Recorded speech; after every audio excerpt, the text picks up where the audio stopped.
season to see the Christmas lights. So let's go to Old Bond Street and New Bond Street to see you there. We're going to look at some of the Christmas lights along New Bond Street. Fans of my channel, if there is any such thing, will know that I walked along here just before we shut down, and now we've reopened, and I promised I would come back along here and video the Christmas lights.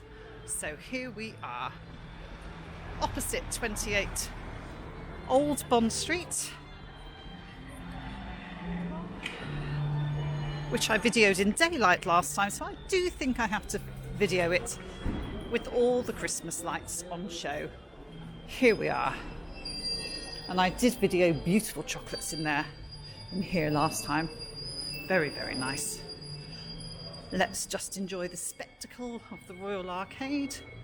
Proper Victorian arcade. It wasn't originally royal, just an arcade. And then they got a royal charter from the place just behind us. We have the great work up there. And I did discuss, I believe, flying buttresses and columns last time. We're not going to exit that way. We're going to go back to the two Bond Streets, old and new, and enjoy their Christmas lights up to Oxford Street. I think people are noticing that I'm talking to myself here. Lovely.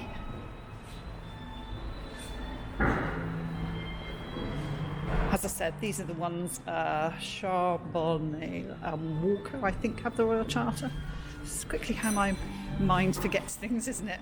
Lovely selection of chocolates. We are heading this way towards Oxford Street, so straight behind me, in that direction, is Piccadilly. Piccadilly that way, Oxford Street that way. Here we have Alexander McQueen's window, looking good. Did you get locked up for it? Moncler, looking very red. It is Christmas. Tiffany, which greeted us as we arrived. As my son would put it, that's kind of a big ass design you got going there. See what you're doing? There's the clock.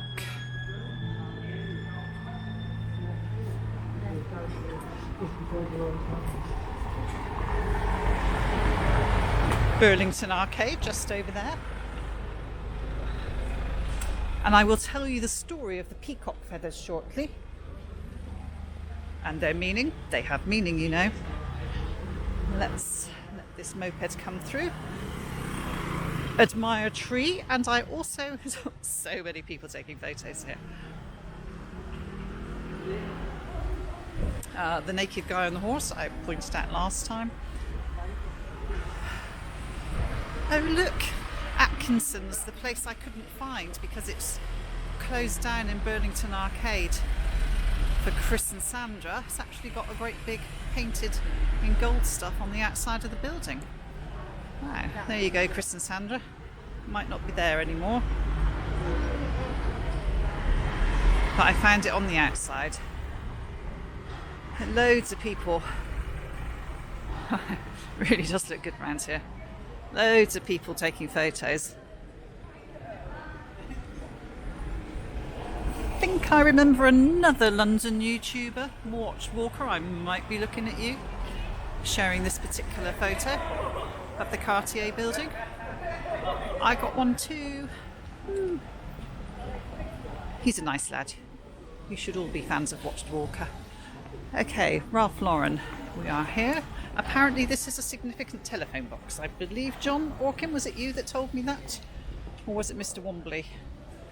Got so many excellent historians on this channel. You're a fantastic community, by the way. You really are a fantastic community on this channel. And thank you for all the help that you provide this this history amateur. Yes, I do make mistakes from time to time. I think everybody knows I make mistakes.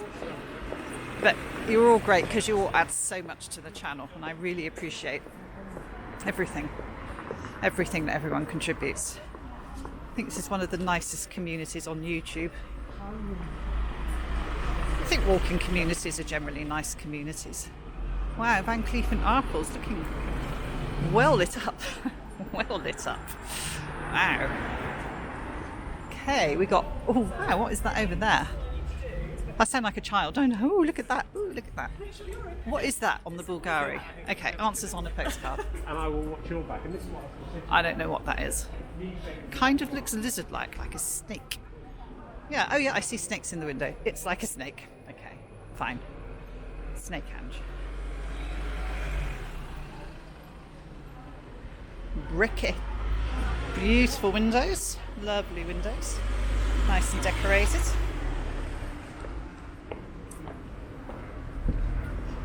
Okay, I'm not going to do silly French accents again like I did last time I was down here. I was just about to say chopard. Sorry. Okay. Let's do a bit of history, shall we? I think you should know it already, if you've seen my previous video. But this was one of London's, and continues to be, one of London's most fashionable shopping areas. And this year, the decorations, the lights, have taken inspiration from its vibrant history, with a dazzling display of white peacock feathers. But right now, I'm going to show you two guys on a bench. I hate to say it, I don't know who they are. And I'm not going to guess, in case I offend anybody. It's a lovely looking sculpture.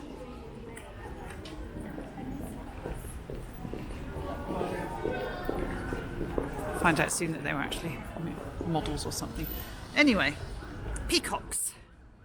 The dazzling display of white peacock feathers references the young men of the late 1700s who became known as peacocks for parading around the area in their ostentatious attire.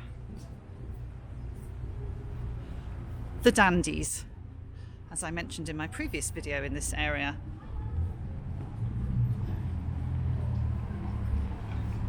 So in the late 18th century, young men known as the Bond Street Loungers frequented the area in overly ostentatious attire.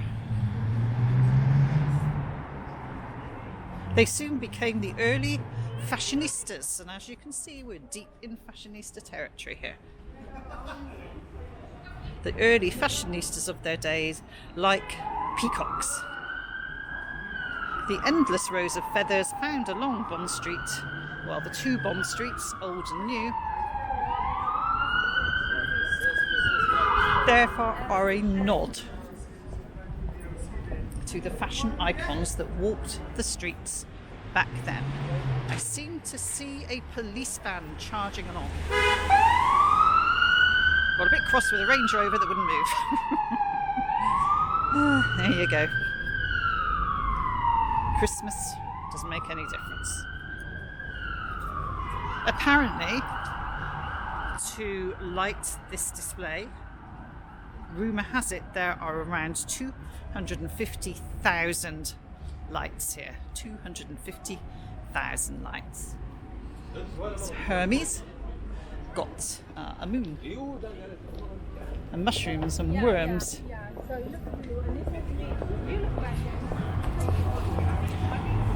If we head that way, we should head toward Regent Street. We are going to head up towards Oxford Street. Look in that direction towards Mayfair. We're on Bruton Street, the street upon which the Queen was born. Now, somebody told me which number she was born at, and I think it's now an eatery or something like that, where the Queen was born. Let's cross.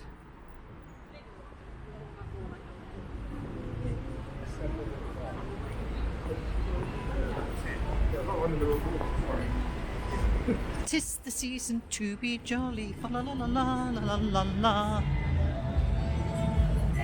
It's very exciting. I'm very excited to do the Christmas lights. I don't get out a lot, and even less so during lockdown. It's rather nice to be out and about.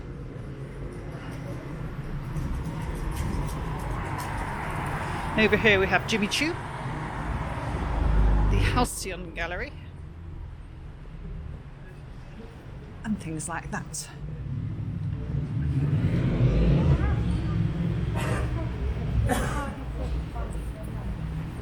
The two Bond Streets became popular because they had a pavement and you didn't have to walk in all the muck and the mud.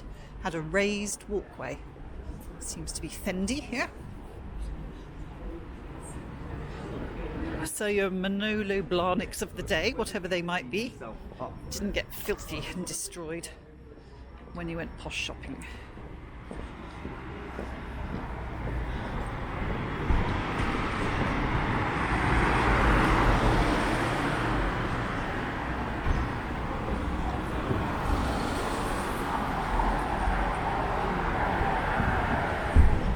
It's actually getting quite cold now. We're hitting, oh, we've got some art here.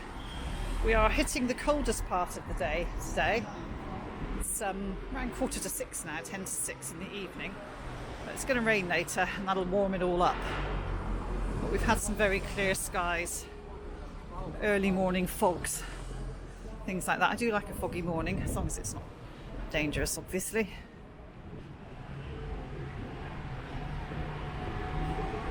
Crossing Grosvenor Street, and through there that would take you to Grosvenor Square in Mayfair.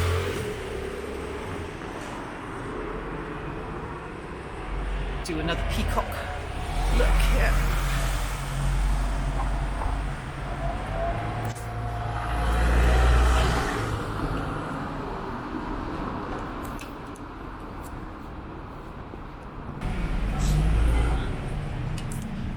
Loving view down there. We will go this way. Oh, I think it's safe because I didn't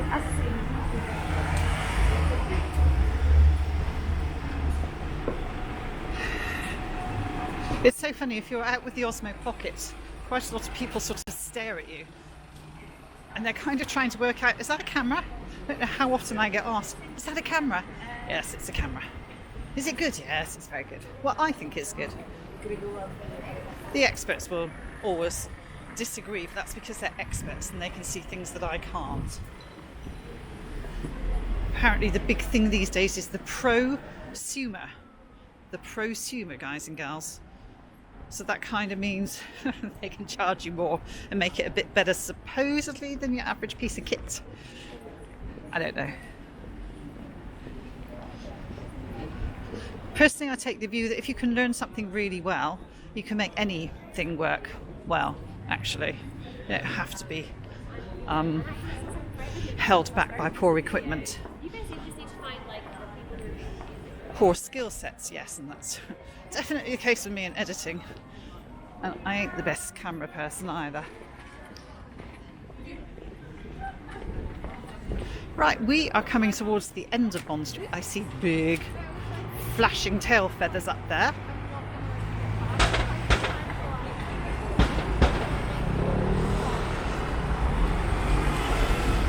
Which brings an end to this particular walk. Now that we are heading towards Oxford Street. I want you to retain the excitement of the Christmas lights. So for that reason, I'm breaking up these walks into small little ones, and I hope to upload every day or two in the run up to Christmas so that you can all enjoy Christmas lights on a regular basis. Isn't that pretty? I don't know what it is, but it's very pretty.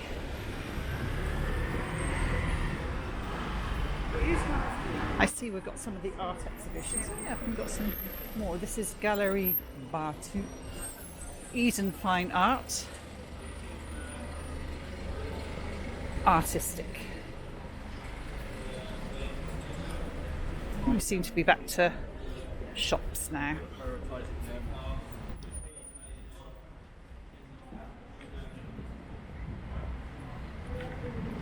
If you look straight ahead, so you've got the sort of end of the Bond Street lights now, as shown by the, as I said, sort of massive tail feather look of a peacock. And then just behind that, kind of sadly with the turn of events, is Debenhams on Oxford Street, which obviously just closed down. Again, a sign of the times. Atkinson's in Burlington Arcade closed down. Debenham's more recent arrival to the world of retail closed down. There you are. Peacock tail feather. And as we arrive at Oxford Street, I will sign off. I do hope you enjoyed this festive walk along the two Bond Streets, and I will see you fairly soon, I think, for the Oxford Street lights. See you there. Bye bye.